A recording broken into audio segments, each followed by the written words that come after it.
Halo, assalamualaikum warahmatullahi wabarakatuh.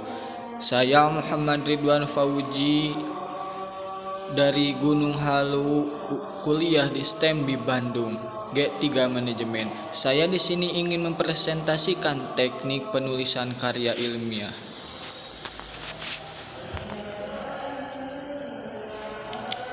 Sebelum kita membahas penulisan karya ilmiah, saya membahas dulu karya ilmiah. Apakah itu karya ilmiah?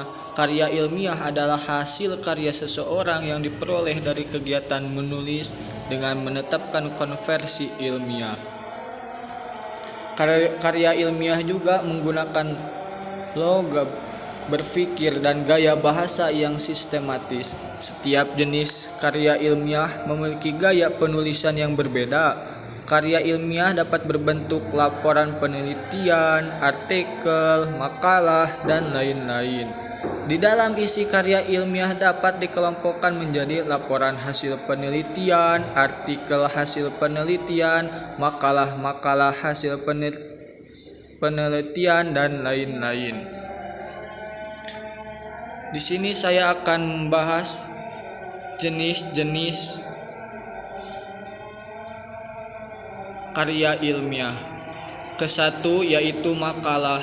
Makalah merupakan jenis karya ilmiah yang berkaitan dengan lingkungan akademik bagi mahasiswa. Isi makalahnya disajikan sebagai dalam bentuk tulisan. Makalah harus mengandung solusi penyelesaian dari suatu permasalahan. Yang kedua yaitu kertas kerja. Kertas kerja itu memiliki kaitan yang lebih lengkap dibandingkan dengan makalah.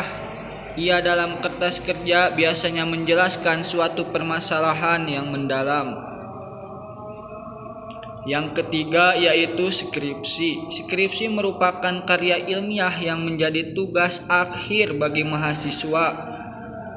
Skripsi juga bertujuan sebagai syarat kelulusan mahasiswa. Skripsi merupakan sebuah bukti kemampuan akademik yang dimiliki oleh mahasiswa dengan memiliki penelitian.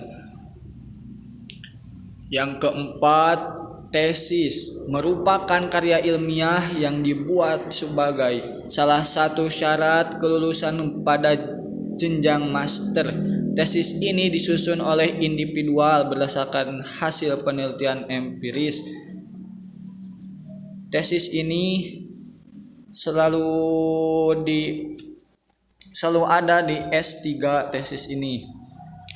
Disertasi merupakan karya ilmiah yang dibuat oleh mahasiswa pada jenjang pendidikan tinggi di tingkat doktor. Disertai ini lebih rumit dibandingkan dengan tesis.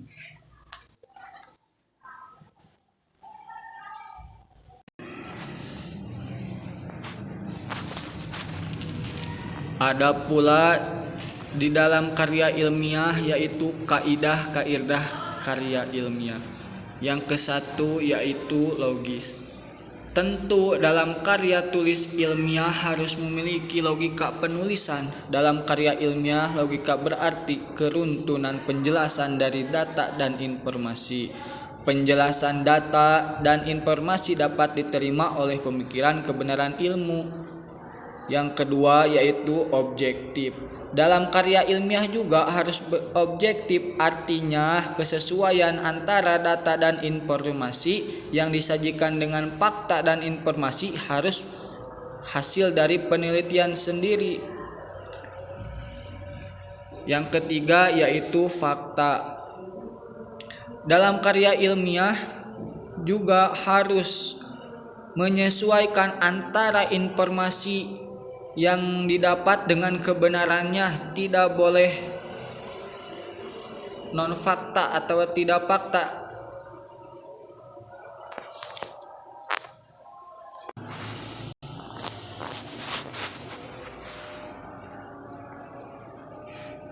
Selanjutnya, teknik penulisan karya ilmiah.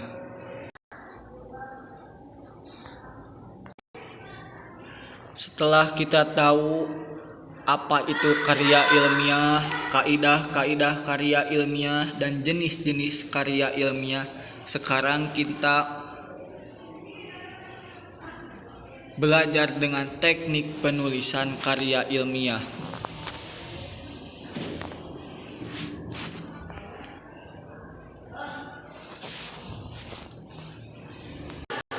Dalam teknik penulisan karya ilmiah ada 10 teknik yang harus kita pahami. Kesatu yaitu spasi. Dalam spasi kita tidak bisa seenaknya saja mengatur ukuran spasi. Biasanya dalam beberapa universitas kuliahan menggunakan spasi 1,5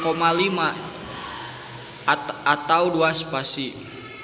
Tetapi spasi untuk kutipan langsung, judul gambar berjarak 1 spasi, daftar isi juga 1 spasi. Kedua yaitu ukuran margin. Dalam penulisan karya ilmiah, ukuran margin sangat diperhatikan. Pada umumnya ukuran margin berukuran 4 cm. 4 cm itu untuk margin kiri, dan 3 untuk bagian atas, dan 3 lagi untuk margin kanan, dan 3 lagi untuk margin bawah. Itu posisi 4-3-3-3 biasanya dipakai dalam beberapa universitas kuliahan ditetapkan. Yang ketiga yaitu penomoran halaman. Dalam penomoran halaman, angka Romawi kecil digunakan pada halaman judul, sepertikan I yang ada titiknya di atas. Yang kedua, angka arah. Angka arah dalam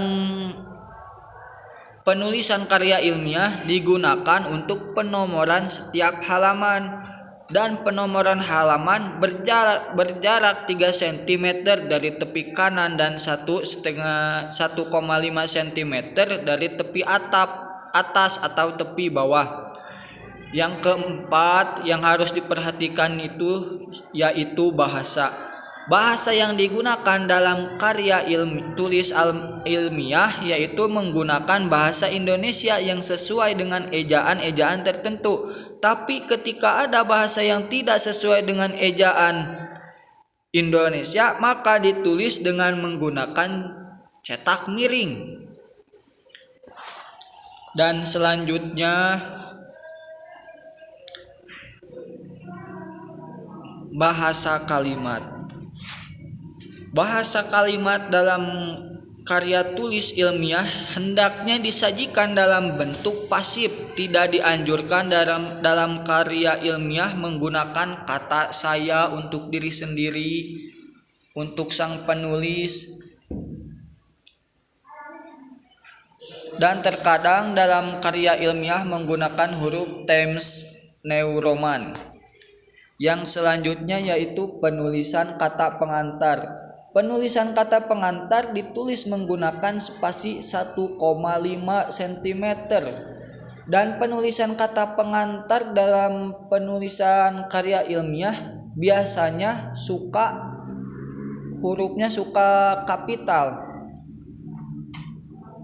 Yang selanjutnya yaitu penulisan abstrak, merupakan intisari dari karya ilmiah atau inti gagasan dari suatu karya ilmiah yang diteliti. Biasanya penulisan abstrak juga hurufnya kapital tebal di tengah.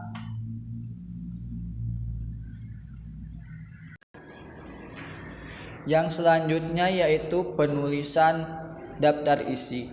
Dalam karya ilmiah, penulisan daftar isi sangat penting. Daftar isi ditulis dengan spasi tunggal untuk bab, tebal kapital, jarak antara judul dan isi 3 spasi.